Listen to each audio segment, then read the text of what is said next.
नमस्कार। आप सभी का स्वागत है फिर से एक बार मेरे YouTube channel best of education में। तो आज हम लेकर आए हैं एसएसटी यानी सोशल साइंस का ऑब्जेक्टिव प्रश्न और सब्जेक्टिव, जो आप लोग का क्लास 9th का एग्ज़ाम हो रहा है उसमें जो आने वाले प्रश्न है उसी के आधार पर हम लेकर आए हैं आज का ऑब्जेक्टिव। देखते हैं कि पहला प्रश्न है कि अमेरिका के प्रथम राष्ट्रपति कौन थे। पहला ऑप्शन है George Washington, Abraham Lincoln, Roosevelt, Kennedy. तो इसका राइट आंसर हो जाएगा जॉर्ज वाशिंगटन, यानी राइट आंसर इसका हो जाएगा ए नंबर। प्रश्न संख्या दूसरा देखते हैं। प्रश्न संख्या दूसरा है कि किस संधि द्वारा अमेरिकी स्वतंत्रता संग्राम समाप्त हुआ, यानी किस संधि द्वारा अमेरिकी स्वतंत्रता संग्राम समाप्त हुआ। तो इसका राइट आंसर हो जाएगा पेरिस संधि। कौन सा राइट आंसर है कि पेरिस संधि द्वारा अमेरिकी स्वतंत्रता संग्राम समाप्त हो गया। चलिए अगला प्रश्न देखते हैं। प्रश्न संख्या तीसरा है, लिखा है कि फ्रांस की क्रांति किस ईस्वी में हुई। फ्रांस की क्रांति किस ईस्वी में हुई। ए में है 1776, दूसरा है 1789 और तीसरा है कि 1786 और 18 डी नंबर में है 1832 ईस्वी में। तो फ्रांस की क्रांति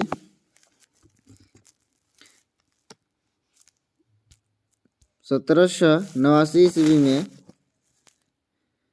समाप्त हो गई। अगला प्रश्न देखते हैं कि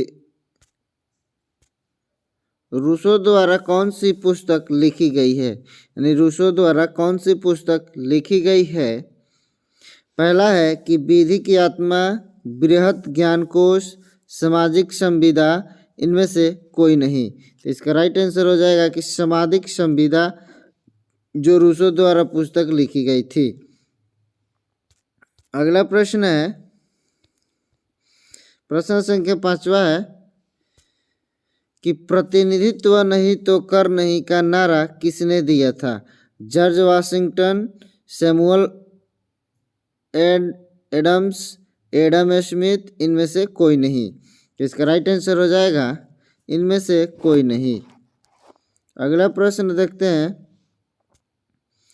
कि सप्तवर्षीय युद्ध 1756-1763 किन दो देशों के बीच लड़ा गया।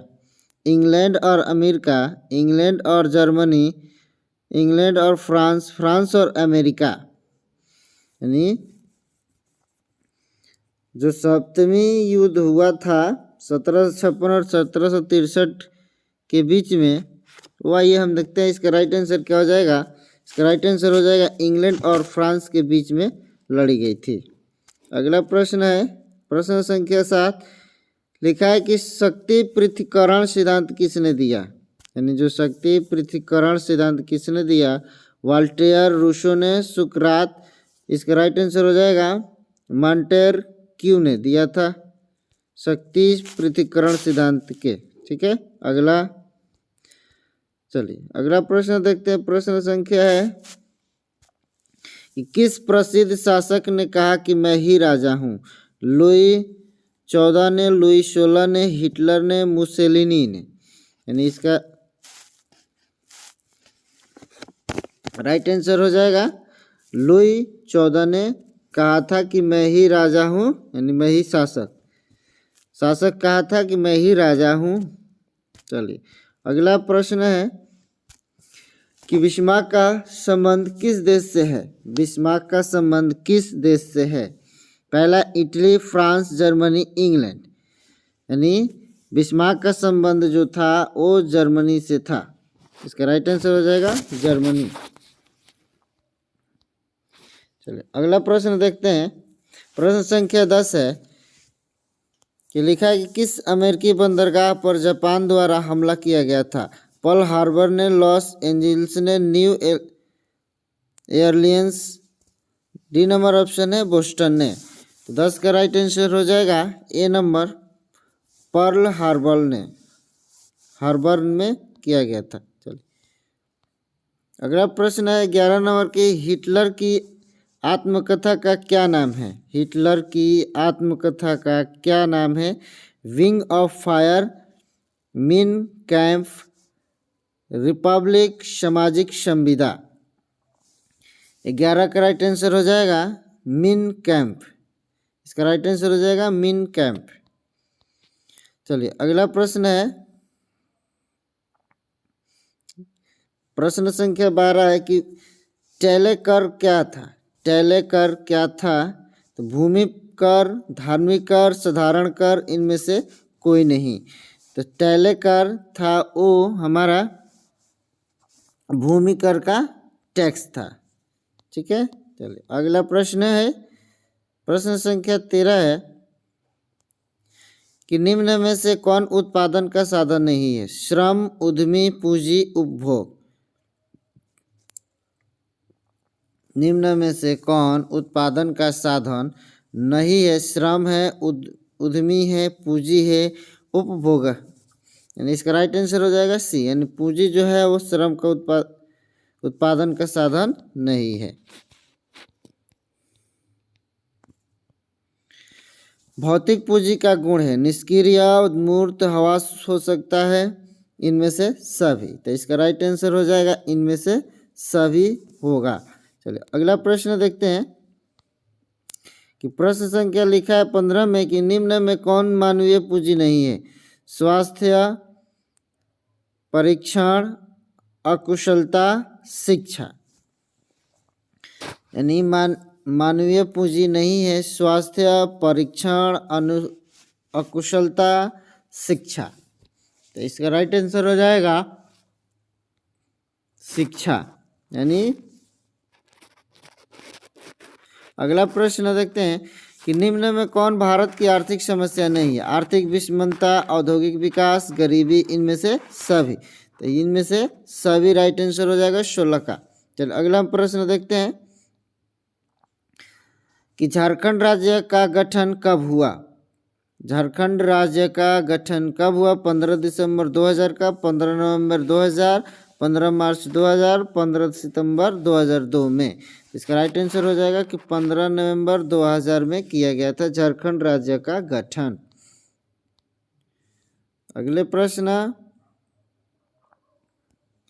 कि राष्ट्रीय ग्रामीण रोजगार गारंटी अधिनियम नरेगा कब लागू हुआ? राष्ट्रीय ग्रामीण रोजगार गारंटी अधिनियम नरेगा यानी कब लागू किया गया? तो 2006 में लागू किया गया। चलिए अगला क्वेश्चन देखते हैं, प्रश्न संख्या 19 है कि बिहार में पाई जाने वाली बेरोजगारी है, यानी बिहार में पाई जाने वाली बेरोजगारी है, तो ये हमारा हो जाएगा चक्रीय। इसका राइट आंसर हो जाएगा चक्रीय। 20 नंबर है कि 2011 की जनगणना के अनुसार बिहार में साक्षरता दर है, साक्षरता दर है, इसका राइट आंसर हो जाएगा 63.82 है, 63.82 है। चलिए अगला हम प्रश्न देखते हैं, प्रश्न संख्या 21 है किस राज्य में राज्यपाल की नियुक्ति कौन करता है? यानी किसी राज्य में राज्यपाल की नियुक्ति कौन करता है? प्रधानमंत्री, राष्ट्रपति, चुनाव आयुक्त, मुख्यमंत्री। तो इसका राइट आंसर हो जाएगा राष्ट्रपति।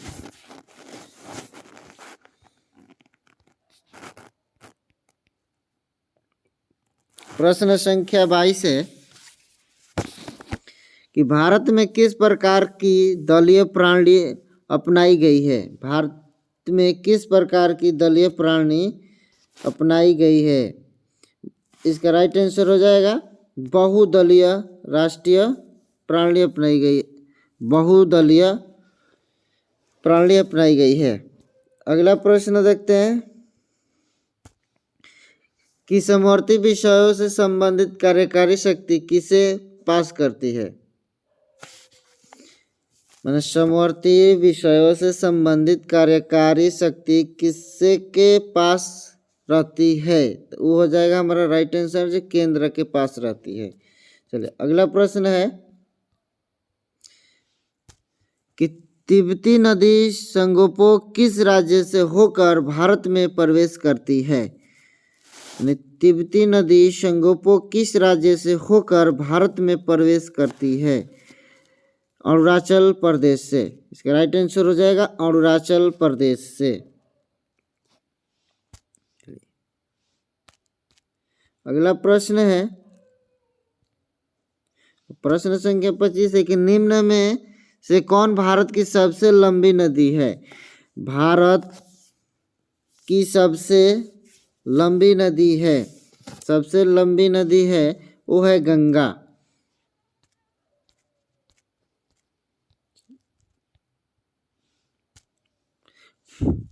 प्रश्न संख्या है कि किस नदी को वृद्ध गंगा कहा जाता है। प्रश्न संख्या 26 में कह रहा है कि किस नदी का वृद्ध गंगा कहा जाता है।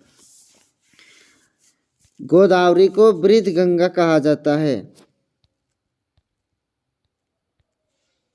कि भूटान की राजधानी कहाँ है। भूटान की राजधानी कहाँ है, थिम्फू। इसकी राइट आंसर हो जाएगा थिम्फू। अगला प्रश्न की ओर देखते हैं कि भारत में किस राज्य की तट रेखा सबसे लंबी है। भारत में किस राज्य की तट रेखा सबसे लंबी है। इसका राइट आंसर हो जाएगा डी नंबर, यानी गुजरात का सबसे लंबी रेखा यही है, तट रेखा गुजरात में।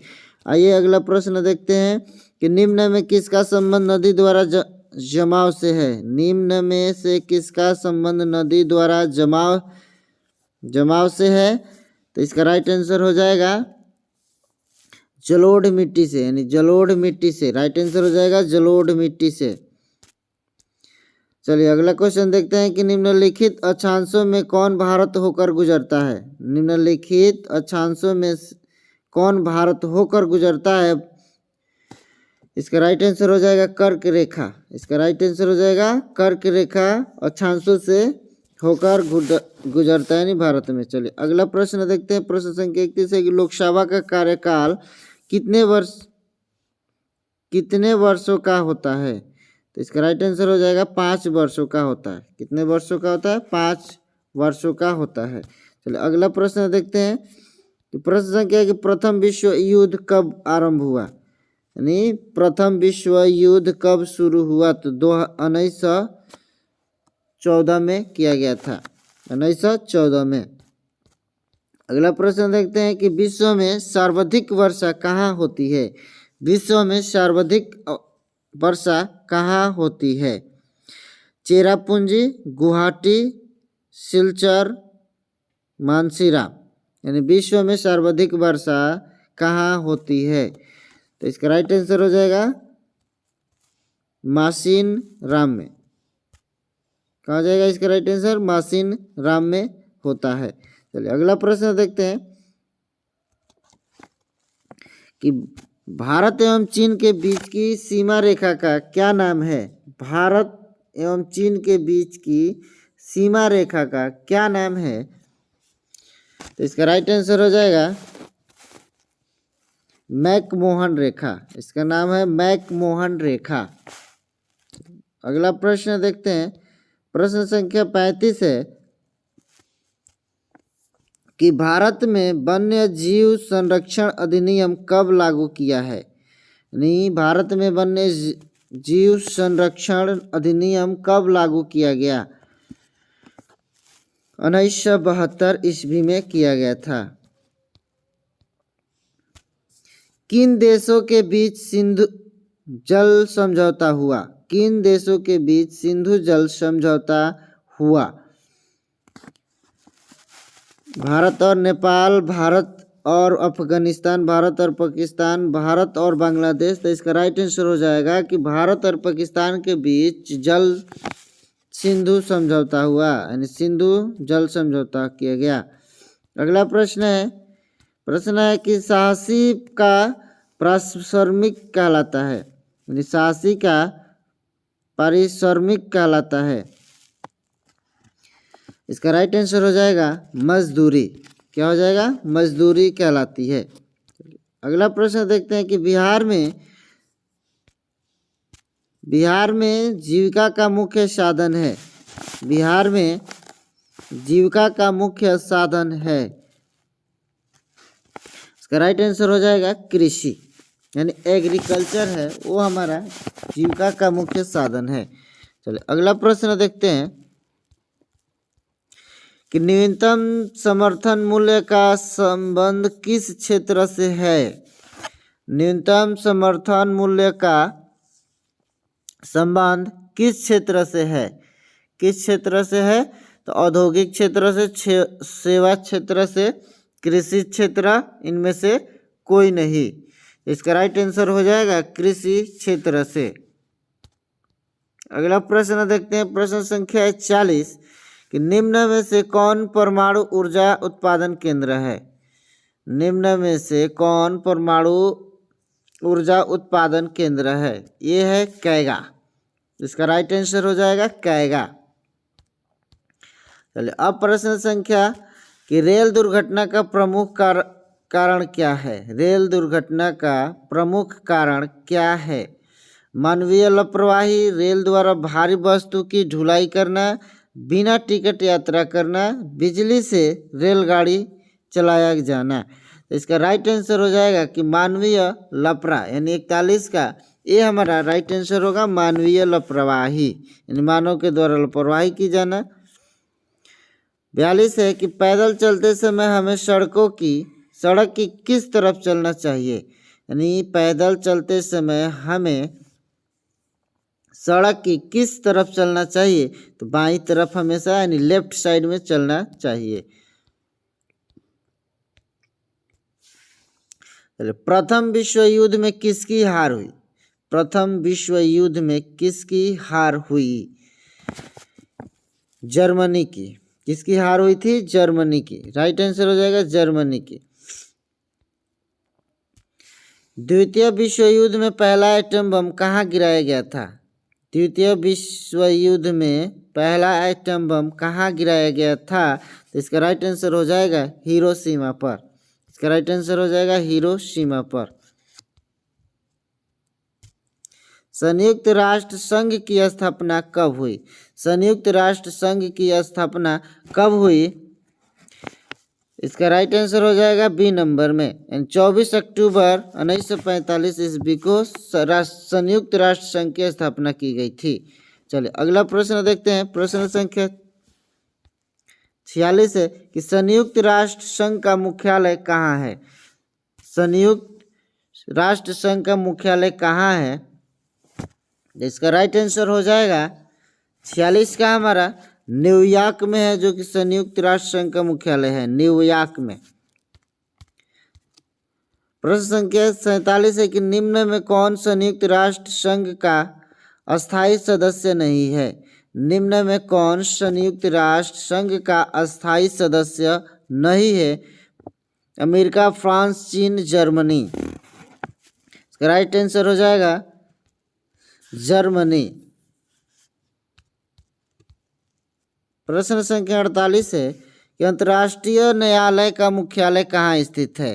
अंतर्राष्ट्रीय न्यायालय का मुख्यालय कहाँ स्थित है? इसका राइट आंसर हो जाएगा हैग। अगला क्वेश्चन है कि निम्न में से कौन रेशेदार फसल नहीं है? निम्न में से कौन रेशेदार फसल नहीं है? इसका राइट आंसर हो जाएगा ईंख। चलिए अगला प्रश्न देखते हैं कि लक्ष्मी सागर झील कहाँ स्थित है? लक्ष्मी सागर झील कहाँ स्थित है? इसका राइट आंसर हो जाएगा बेगूसराय। क्या हो जाएगा? बेगूसराय में हमारा लक्ष्मी सागर झील स्थित है, बेगूसराय में। तो इस प्रश्न सेम आप लोग को, यानी 50 क्वेश्चन आप लोग को हो गया कि लक्ष्मी सागर कहाँ स्थित है। ये हमारा 50वां क्वेश्चन है।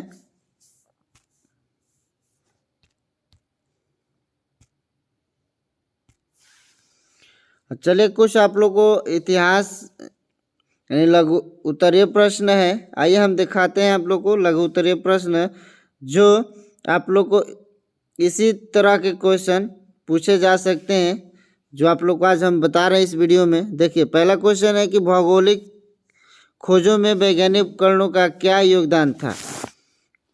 यानी भौगोलिक खोजों में वैज्ञानिक उपकरणों का क्या योगदान था। नई दुनिया की खोज इंग्लैंड के लिए कैसे वरदान साबित हो गया। लेटर्स डी कैसेट से आप क्या समझते हैं। चौथा प्रश्न है कि प्रथम विश्व युद्ध का तत्कालिक कारण क्या था। यानी ये 4 क्वेश्चन बनाना है।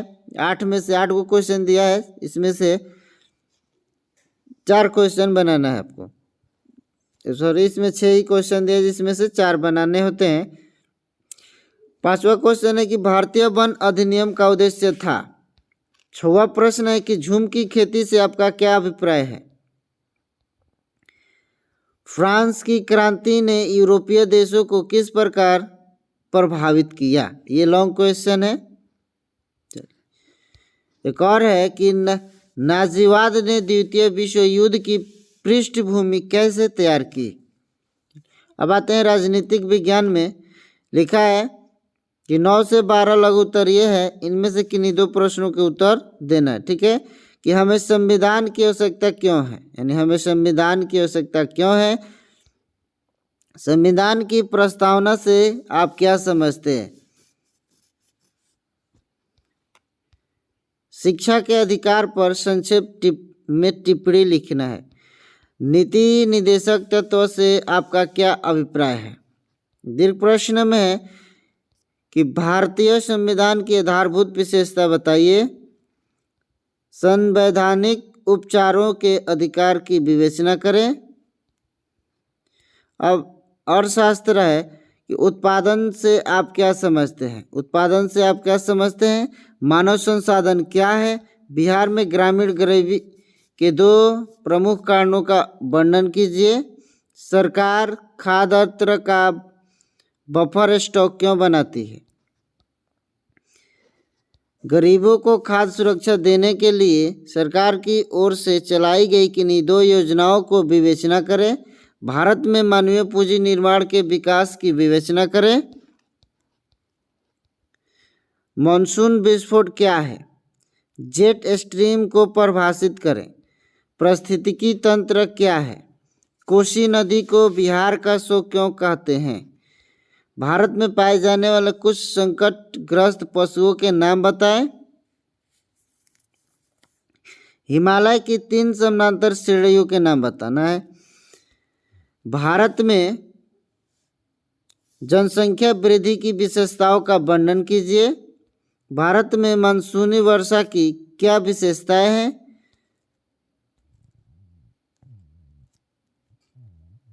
विद्यालय किस प्रकार का आपदा प्रभावित लोगों की मदद कर सकता है। रेडिएशन के प्रतिकूल प्रभावों का उल्लेख करें। अम्लीय वर्षा से आप क्या समझते हैं। भूकंप आपदा से बचाव के लिए किन्हीं 2 उपायों का उल्लेख करें। थैंक यू, धन्यवाद आप सभी का।